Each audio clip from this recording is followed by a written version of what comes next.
Hello everyone, అందరికీ నమస్తే. నేను మీ సింధుని. Welcome to our channel passion and fashion by Sindhu. ఇవాల్టి వీడియోలో ఎప్పుడు ప్రిపేర్ చేసిన పర్ఫెక్ట్గా ఎంతో తక్కువ టైంలో చాలా టేస్టీగా ప్రిపేర్ చేసుకునేటువంటి సగ్గుబియ్యం పాయసంని పర్ఫెక్ట్ కొలతలతో టిప్స్తో మీకు చూపిస్తున్నానండి. రెసిపీ ప్రిపరేషన్ కోసం నేను ఒక చిన్న టీ గ్లాస్తో సగ్గుబియ్యం అనేది తీసుకుని వాటిని శుభ్రంగా క్లీనింగ్ అనేది చేసుకుని తగినన్ని వాటర్ అనేవి పోసి గంట పాటు ఇలా ఒక గిన్నెలో నానబెట్టుకున్నాను. నేను ఇక్కడ కాంబినేషన్ ఆఫ్ చిన్న సగ్గుబియ్యం అలాగే కొన్ని పెద్ద సగ్గుబియ్యం రెండు కలిపి తీసుకున్నాను. మీరు కావాలనుకుంటే మొత్తం చిన్న సగ్గుబియ్యం ఆర్ఎల్స్ మొత్తం పెద్ద సగ్గుబియ్యంతో కూడా ప్రిపేర్ చేసుకోవచ్చు ఈ రెసిపీ అనేది. ఇప్పుడు ఒక గిన్నె తీసుకుని అందులోకి మీరు ఏ గ్లాస్తో అయితే సగ్గుబియ్యం తీసుకున్నారో అదే గ్లాస్తో 6 గ్లాసులు పాలు అనేవి తీసుకోవాలి. మీరు 6 గ్లాసుల పాలు తీసుకున్నట్లయితే మీకు సగ్గుబియ్యం పాయసం అనేది గంటలు గడిచినా కూడా పాయసం చిక్కబడటం లాంటిది అవ్వకుండా పర్ఫెక్ట్ టెక్స్చర్తో ఎంతసేపు అయినా అలాగే ఉంటుందండి. సో ఇలా 6 గ్లాసులు పాలు తీసుకున్న తర్వాత గిన్నెని స్టవ్ మీద పెట్టుకుని ఫ్లేమ్ని లో టు మీడియం అడ్జస్ట్ చేసుకుని పాలు ఒక పొంగు వచ్చే వరకు ఇలా కలుపుతూ కుక్ చేసుకోవాలి. సో పైన ఇలా మేగడ ఏర్పడుతుంటుంది కదా, దాన్ని కూడా స్క్రాప్ చేసుకుంటూ కుక్ చేసుకోవాలి. సో పాలు ఇలా పొంగుతున్నాయి అని అనుకున్నప్పుడు ఇందాక మనం నానబెట్టుకున్న సగ్గుబియ్యం నుంచి ఎక్సెస్ వాటర్ మొత్తం వంపేసి ఓన్లీ నానిన సగ్గుబియ్యాన్ని మాత్రమే ఈ పాలల్లోకి వేయాలి.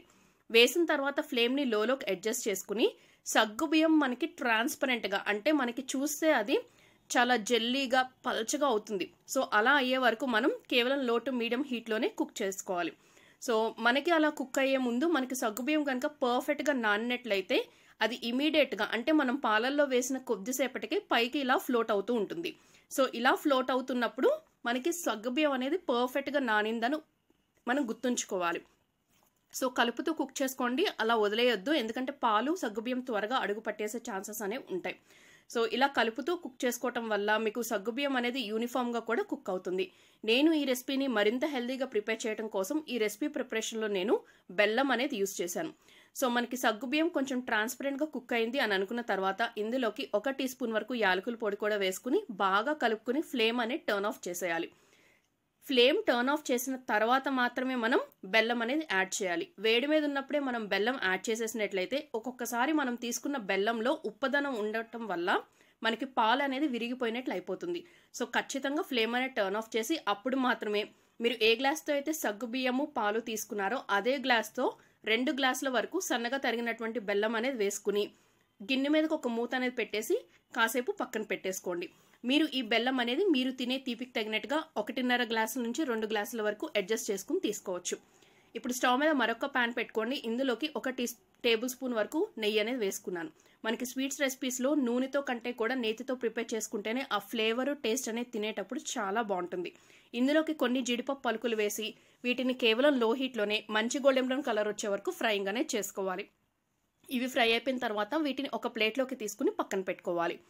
మీరు ఈ డ్రై ఫ్రూట్స్ యాడింగ్ అనేది కంప్లీట్లీ ఆప్షనల్ అండి. నేను జీడిపప్పు అలాగే కిస్మిస్ యాడింగ్ అనేది చేశాను. మీరు కావాలి అనుకుంటే సన్నగా తరిగి పెట్టుకున్నటువంటి బాదం పలుకులు కూడా ఈ జీడిపప్పు కిస్మిస్తో పాటు ఫ్రైయింగ్ అనేది చేసుకోవచ్చు. మీరు ఇప్పటి వరకు మన ఛానల్ని సబ్స్క్రైబ్ చేసుకోకపోతే వీడియోని కంప్లీట్గా చెక్ చేయండి. అలాగే నా ప్రీవియస్ రెసిపీస్ కూడా చూసి వాటిని కూడా మీకు నచ్చి యూస్ఫుల్ అవుతాయి అనిపిస్తే తప్పకుండా మన ఛానల్ని సబ్స్క్రైబ్ చేసుకుని పక్కనే ఉన్న బెల్ ఐకాన్ యాక్టివేట్ చేసుకుని ఆల్ అనే ఆప్షన్ని కూడా సెలెక్ట్ చేసుకోండి. సో కిస్మిస్ కూడా లైట్గా బబుల్ అప్ అయ్యే వరకు ఫ్రైయింగ్ చేసుకుని వాటిని కూడా పక్కకు తీసుకుని పెట్టుకోండి. ఇప్పుడు ఇందాక మనం గిన్నె మూత పెట్టాం కదా, ఆ మూత అనేది తీసేసి చూస్తే మనం వేసిన బెల్లం అనేది సగ్గుబియ్యంలో బాగా బ్లెండ్ అయిపోయి ఉంటుంది. సో ఒకసారి బాగా కలుపుకుని ఇందాక వేయించి పెట్టుకున్నటువంటి జీడిపప్పు కిస్మిస్ కూడా ఇందులోకి వేసి బాగా కలుపుకుని ఒక సర్వింగ్ బౌల్లోకి డిష్ అవుట్ చేసుకోండి.